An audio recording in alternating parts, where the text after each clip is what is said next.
Hello students, आप सब कैसे हो। आज मैं आपके साथ डिस्कस करूंगी rights and duties of baler. Baler कौन? जिसका जो ओनर है, जो गुड्स का क्या है ओनर है, उसकी क्या राइट्स बनती है, उसकी क्या ड्यूटी बनती है।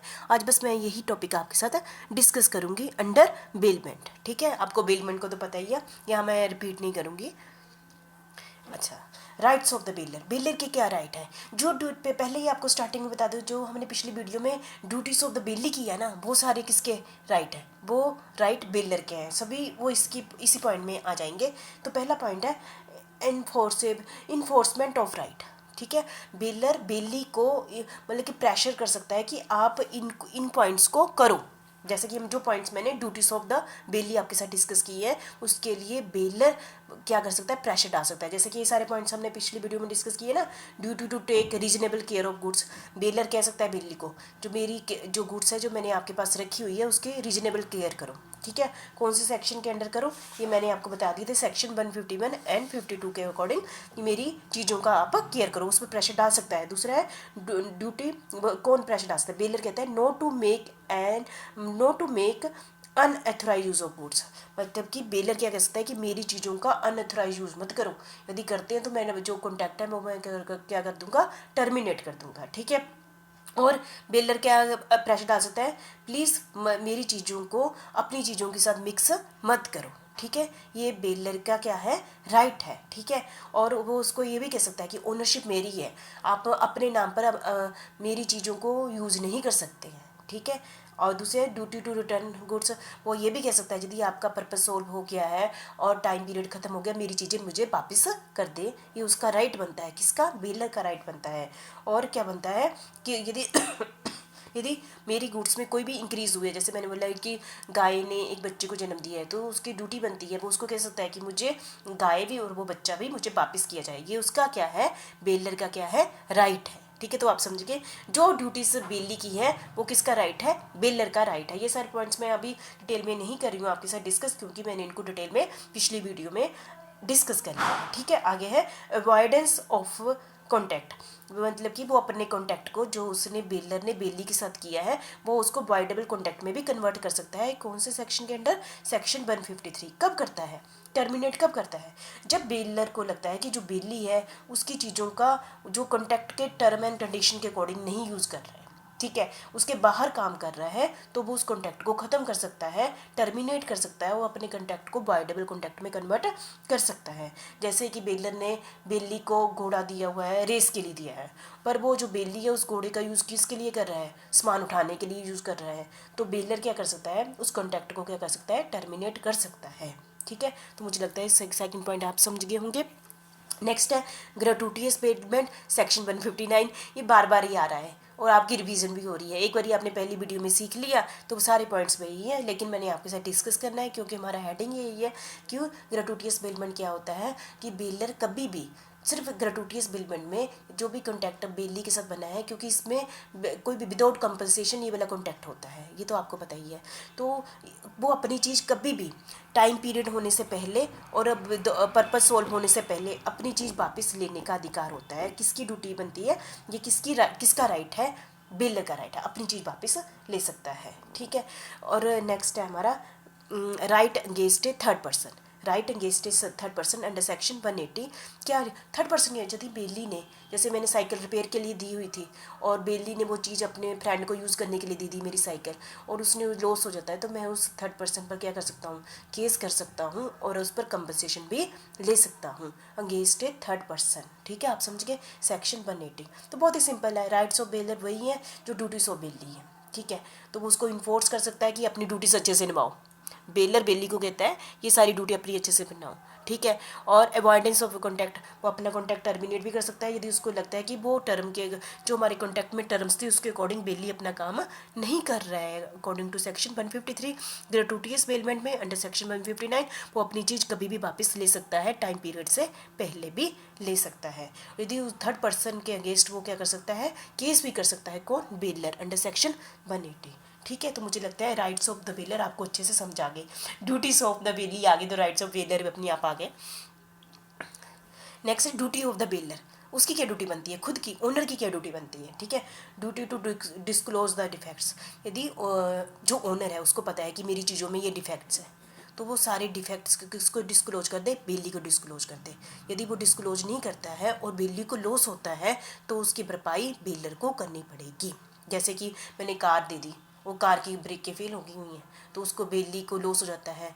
जैसे कि मेरा घोड़ा बीमार था, उसके पास गया तो वो उसकी डेथ हो जाती है, तो जब मैंने किसी भी रीज़न के कारण उसको पता था डिफेक्ट्स है और बिल्ली यूज़ करता है, उसको लॉस हो जाता है, तो बिल्डर को उसकी भरपाई करनी पड़ती है। तो इसकी ड्यूटी बनती है बिल्डर की, वो सारी जो डिफेक्ट्स है बिल्ली को बता दे, ठीक है। कौन से सेक्शन के अंडर, सेक्शन 150 के अकॉर्डिंग वो सारी उसकी ड्यूटी बनती है, किसकी, बिल्डर की, ओनर की ड्यूटी बनती है, जिसके पास मैंने चीज़ रखी हुई है, पोजेशन दे रहा हूँ, तो उसको सब कुछ बता दे। दो टाइप के डिफेक्ट्स होते हैं, पेटेंट डिफेक्ट्स और लेटेंट डिफेक्ट्स। पेटेंट डिफेक्ट्स मतलब जिस जिस डिफेक्ट को हम ऑर्डिनरी ऐसे ही इंस्पेक्शन करें तो पता चल जाता है, ठीक है।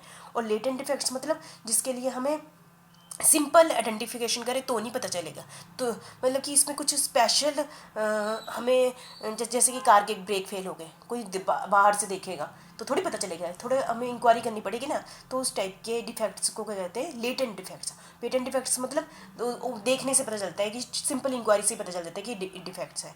जब तो बेलमेंट है, ग्रेटुटियस बेलमेंट के अकॉर्डिंग, तो उसकी लाइबिलिटी क्या बनती है, ग्रेटुटियस बेलमेंट के टाइम बेलर की लाइबिलिटी सिर्फ पेटेंट डिफेक्ट्स की बनती है, ठीक है। नॉर्मल डिफेक्ट के लिए वो लाइबल माना जाएगा। और नॉन ग्रेटुटियस बेलमेंट में जहाँ पर उसका क्या है, कंपनसेशन है, वहाँ पर ये दोनों डिफेक्ट्स के लिए लाइबल माना जाएगा baler.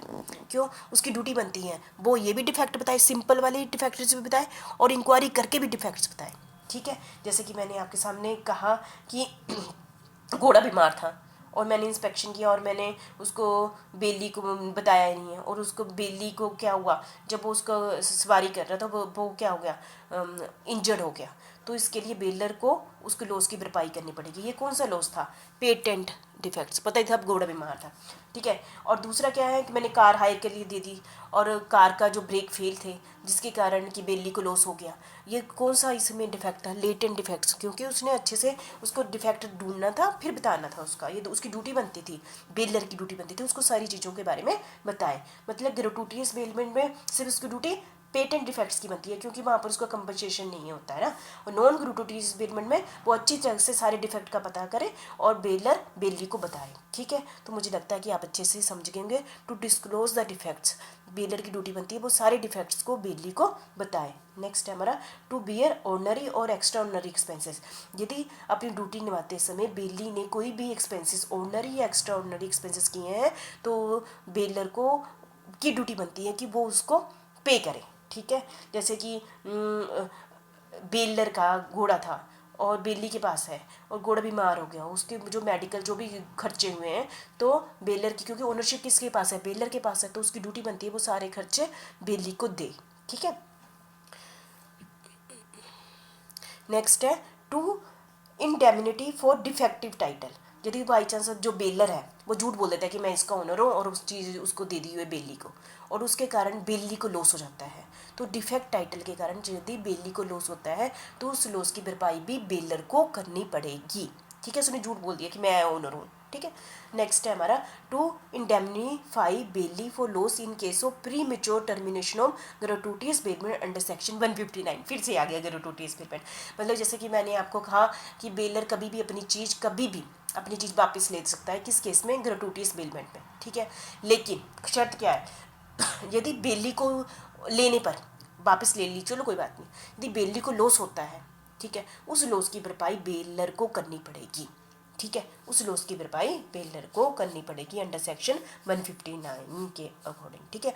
Due to receive back the goods, जैसे कि देखो रिपेयर का काम हो गया, बेली कहता है बेलर को तुम अपनी चीज़ उठा ले, और बेलर उठा ही नहीं रहा, ले ही नहीं रहा, जिसके कारण बेली को लॉस हो जाता है, तो बेलर को उस लॉस की भरपाई करनी पड़ेगी, ठीक है। मतलब कि if the bailor does not receive back the goods, अपनी गुड्स उठा ही नहीं रहा और bailee suffer any loss for the custody of goods, क्योंकि उसके पास पड़ी हुई है, उससे लॉस हो रहा है, तो baler must compensate the belly, ठीक है, तो उसको अपनी कंपनसेट करना पड़ेगा। तो मैंने आपको कहा राइट्स और ड्यूटीज ऑफ बेलर बताई है, जी ओनर की बताई है, ठीक है। तो क्या ड्यूटी बनती है, राइट्स जो ड्यूटीज बेली की होती है वो राइट्स किसके हैं, बेलर के हैं। ड्यूटी क्या बनती है बेलर की, सभी भी डिफेक्ट अंडर सेक्शन 150 वो बेली को बताए, ठीक है। और सारे एक्सपेंसेस एक्स्ट्राऑर्डिनरी वो बियर करेगा। यदि ग्रेटुइटियस बेलमेंट में उसको लॉस होता है बेली को, तो उसकी भरपाई भी बेलर ही करेगा। और उसकी ड्यूटी बनती है कि जब टाइम पीरियड खत्म हो जाए तो अपनी चीज़ को क्या कर ले, वापस ले ले। यदि वो वापस नहीं लेता है, बेली को लॉस होता है, तो उसकी भरपाई भी बेलर करेगा, ठीक है। तो मुझे लगता है आप अच्छे ढंग से कर लेना। पर मैं आपको एक बार रिक्वेस्ट करना चाहती हूँ कि जब भी आप ये वीडियो देखें, ठीक है, वीडियो तो देख लें आप, पर सबसे पहले आपको बुक में ये टॉपिक पढ़ें, फिर उसके बाद देखें, तो आपको ज़्यादा समझ आएगा।